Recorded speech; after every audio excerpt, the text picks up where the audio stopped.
Well, it's a site that dates back 2 centuries in the heart of our metropolis. Fort York National Historic Site can be seen from the Gardiner Expressway, and while thousands of people pass by it every day, few may know how significant it is. That's one of the reasons a brand new visitor centre has opened up to welcome Torontonians and tourists.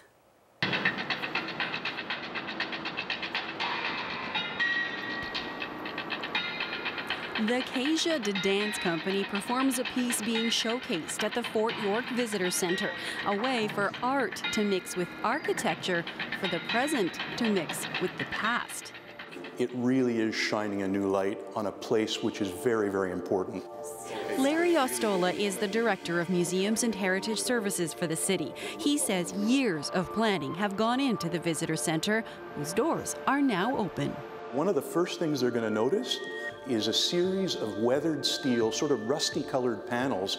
And what that reminds us of is that that was the original shoreline of Lake Ontario, which has since disappeared because of landfill. And so they'll be greeted by that, and then the centre will welcome into it, and it will allow them to discover, as I said, the history of the site, as well as the history of different aspects of Toronto's past. Visitors can go directly from the Visitor Centre to the Fort York National Historic Site. Now, in the shadow of modern Toronto, it was a key battleground during the War of 1812.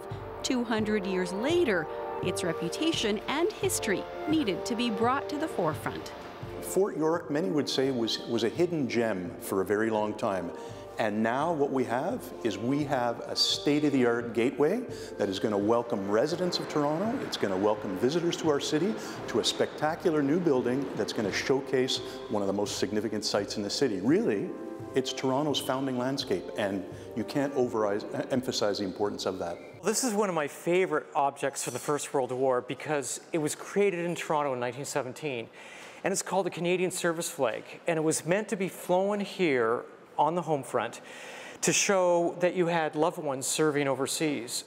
Wayne Reeves is the city's chief curator, in charge of precious artifacts housed in the visitor centre. Not everyone realizes that the name, the rank, the regimental number, and the military unit that the soldier would have belonged to, or the nursing sister, is actually inscribed along the edge. Galleries showcase artwork inspired by the First World War, which also has ties to Fort York. Fort York was still being used by ordnance crews to supply and store ammunition and do certain things. So even though soldiers didn't live here, they lived over at Exhibition Place, it was still a very active place, and the fort is a really wonderful place to tell the very diverse military stories of Toronto. So this portrait in particular, you wanted to highlight for us. What's the reason? What's the story behind this one? Well, this is Iris Burnside, who I think is one of the most beautiful women in Toronto history. She was the granddaughter of Timothy Eaton, you know, the big retail baron of Canadian commercial history.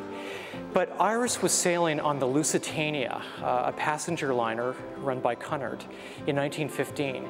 And it was sunk by a German submarine, and about 1,100 people died, including 86 people from Toronto, one of which was Iris Burnside.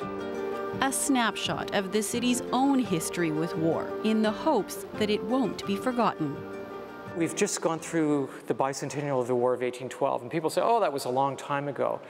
But eventually we'll get into, well, the First World War was a long time ago too, or what we did in Afghanistan was a long, long time ago.